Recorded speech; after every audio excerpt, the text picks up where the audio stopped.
lapitan natin sila, no?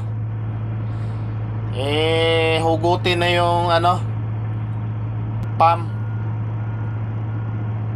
Dahil napuno na yung board pile ng konkreto, so kailangan na ihugutin na yung pump. So ngayon guys, may inaayos pa sila, no? Dahil nandyan yung trim kaya ikilid nila muna bago natin lapitan ulit para malifting na natin yung yung pump. Ayan guys, ang nakagandahan pala nito, pag 1.5 diameter, so ang pump dyan ilagay sa ilalim ng board pile.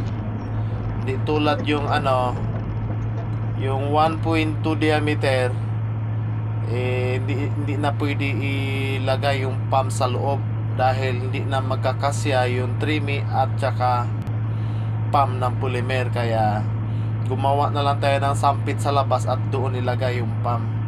So mabusisi yung 1.2 kaysa 1.5 diameter.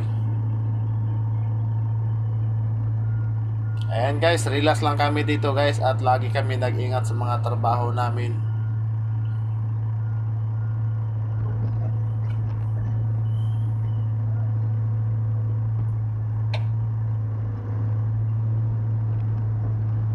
Tuwing gabi, tuwing araw, kung pang-araw kami,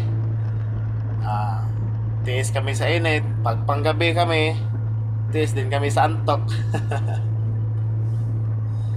So, ganyan lagi yung activity namin dito guys.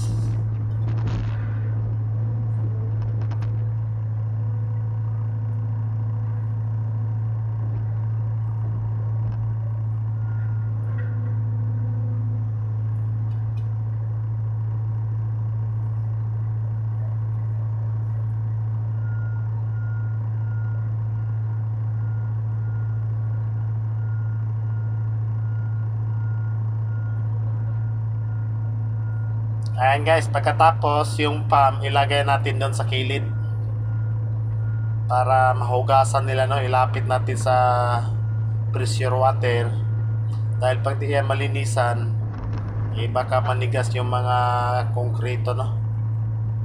Kaya kailangan talaga hugasan yan.